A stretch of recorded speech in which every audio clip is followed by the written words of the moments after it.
Hello, all. So, got a little story here. Let's see what it's about. It says here, yet another annoying study about double standards at work shows social climbing works for men, but backfires spectacularly for women. How so?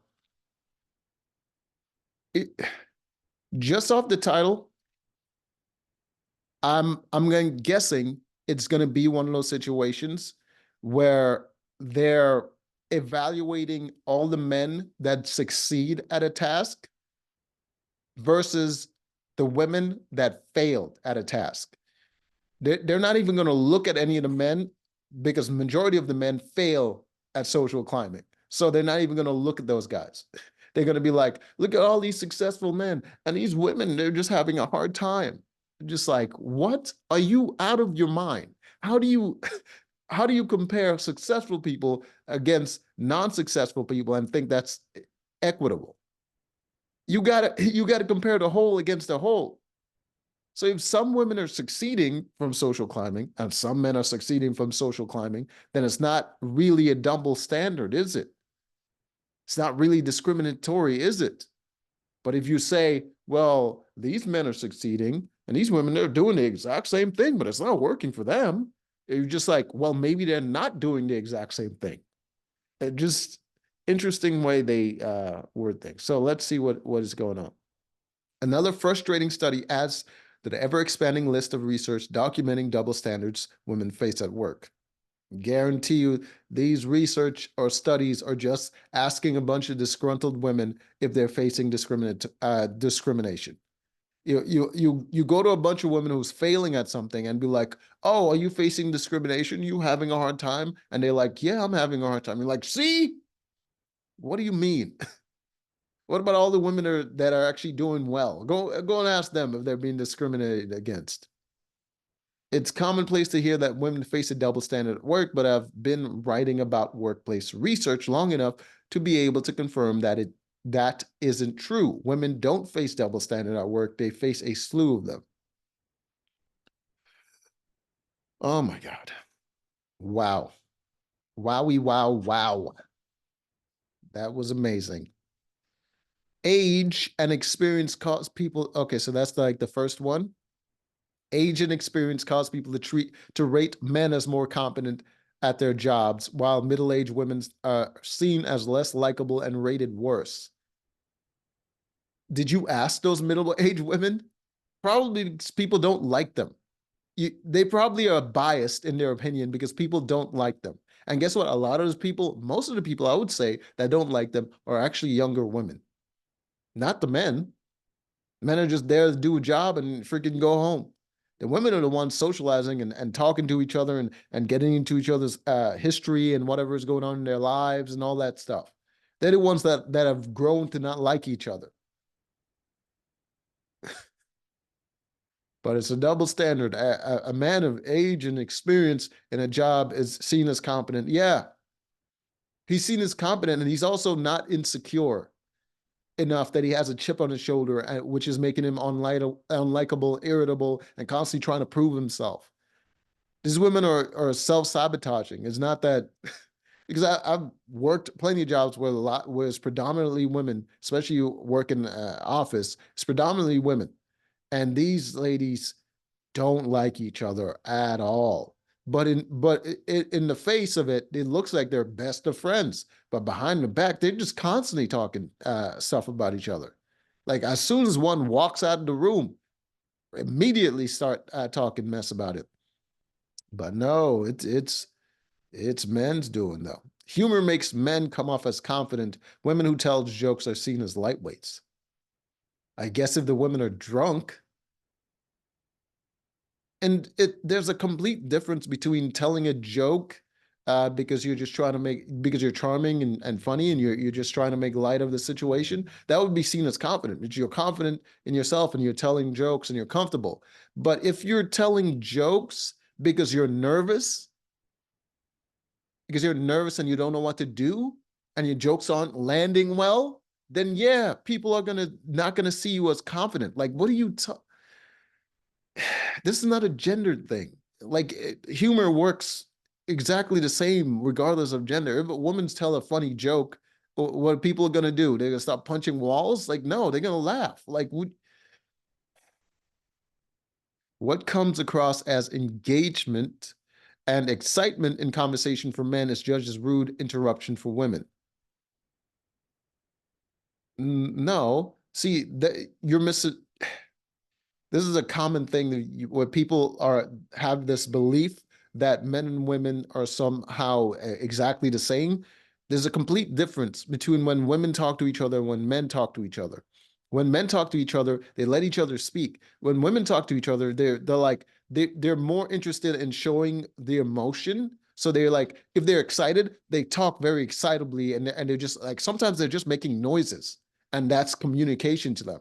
But a lot of the time they're just talking over each other because they're just showing because they're focusing on the excitement and the emotion the other woman is showing. So they're not even paying attention to the fact that every time they try to get a word in, the other woman is just like interrupting them. They're like trying to say something, and the other woman just interrupts them, and they're like, oh, yeah, yeah, and they're just nodding along. And to them, it's not a problem.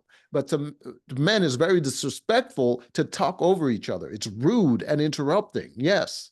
So it's just not. It's you know, if you're a woman and you exist in a world where you talk to both men and women the same, it's going to be a problem because men are not going to take that the same way. Like you can't just go and just interrupt them and talk over them. Like it's very rude. They don't accept it from other men. They might have accepted from you, but they're definitely not going to like it. And they're not going to like you for it. Employees accept negative feedback from male bosses much more readily than they do from female ones. Listen, that's nonsense. If if an employee doesn't like their boss, it doesn't matter the gender.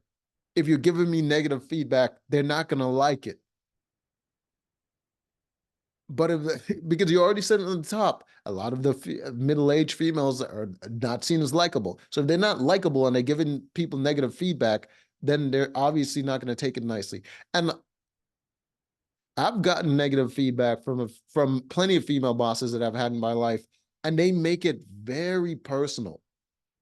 They make it very personal. They're like talking about my tone and oh, like stuff that has nothing to do with work.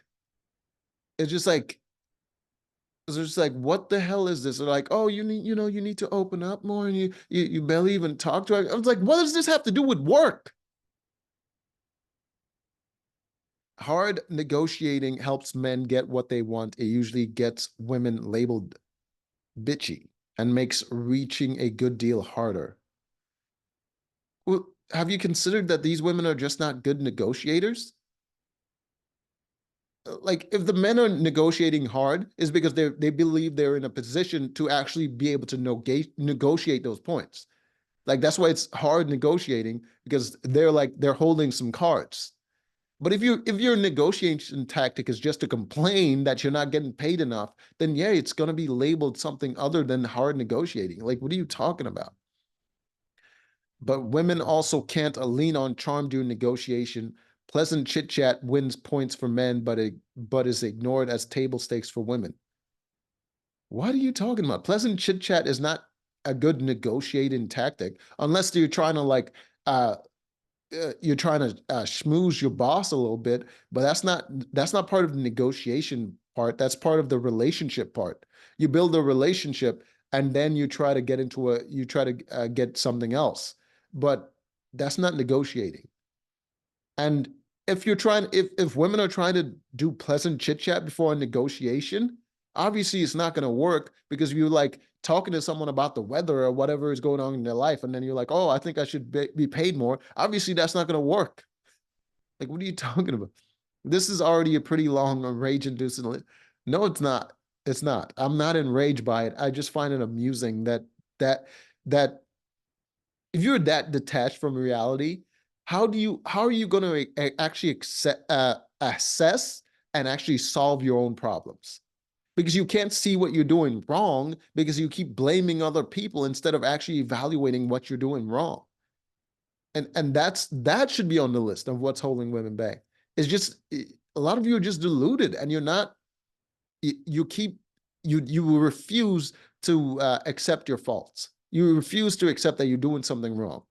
You constantly want it to be someone else's fault that things aren't working for you. Like it just doesn't work. The men aren't better at this either. Men aren't better at this. A lot of men that think exactly the same way, but the difference is men aren't allowed to do that.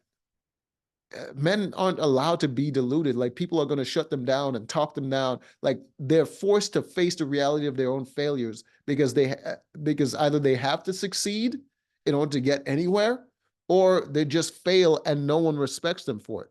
So they have to accept it. And women aren't forced to accept the realities of their failures in that way. And it's just it's just one of those things. It's another reason that's holding women back from actually getting better at certain things, is just that they aren't they aren't in that environment that men are, where people just don't really care about your feelings like that. So, what is this? The new research out of University of Michigan and Carnegie Mellon found strategically trying to make friends with powerful people pays off for men, but backfires spectacularly for women. What are you talking about? If if making friends with powerful people always paid off for men, all men would be doing it, and we would all just be succeeding. It works for some men. Some men it works, and that's networking. For some men, it works and they succeed. For some women, it also works and they succeed. But if you're looking, like I said before, if you're looking at the people that succeed and you're like, those are the men, and you're looking at people that fail and you're like, those are the women, then obviously just not going to jive. Like you can't make sense of things if you're just evaluating it wrong. Schmoozing with big wigs worked for men. Cozying up to power is an age-old strategy, probably because both experience and previous science have always suggested it works. No, experience would also suggest that it works. It obviously works. If powerful people know who you are, then when they're thinking of like putting someone forward for something, or they're like, oh, I have this position open, they're gonna immediately think of you because they know who you are. But if you're another face in the crowd, they don't know who you are. They're just gonna pass it down the line and find someone below them to find the person to fit the job. But if they know you directly, they're gonna be like, all right, put that person forward, and they're just going to tell the person, they're going to dictate to someone, all right, put his name down or her name down, instead of just saying, all right, find someone for that position. Individuals with high status connection in research and development firm have had a reputation of higher performance. In study of men's basketball coaches in the NCAA, those with publicized connections to elite coaches were more likely to be hired by a storied basketball program. Yeah, because those coaches are going to give them a glowing recommendation. You realize just because it's basketball doesn't mean that it doesn't work like any other employment situation where recommendations actually help you. Like elite coaches have elite connections, and they can give you a better recommendation.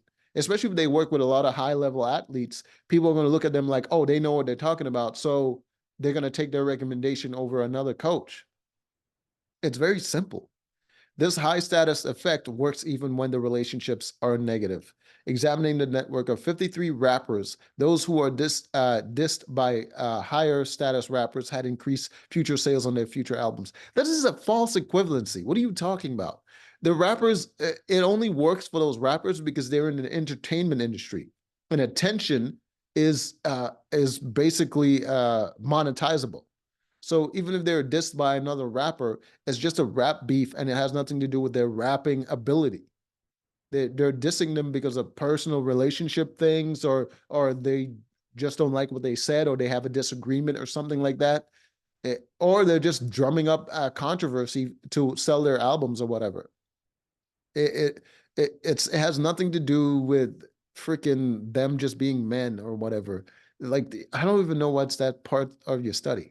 Point out CUU and Catherine Shea, authors of forthcoming study.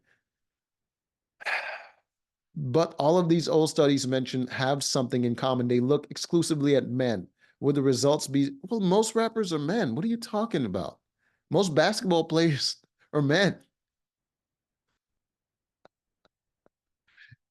if you're studying men's basketball coaches, then obviously they're going to be men.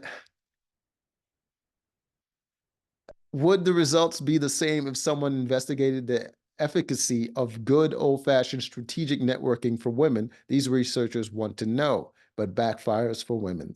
To figure this out, they mapped the networking status of 2,000 adults using ratings of how much they admired and were influenced by a person as a marker of status, and then looked to see if proximity to high status people did indeed boost someone's status. Men fit the expected pattern. The more high powered people you know, the more people respect and admire you, but things look different for women. Does it? Weinstein, anybody? What are you talking about? All those women succeeding? The hell are you talking about?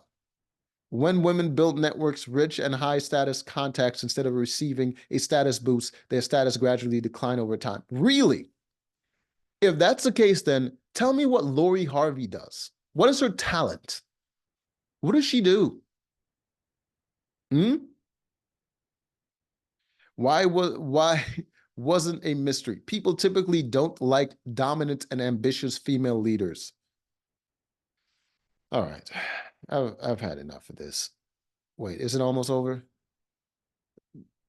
Okay. Nah, I'm not. I'm not. I'm not. It's done. This is ridiculous. Anyways, until next time.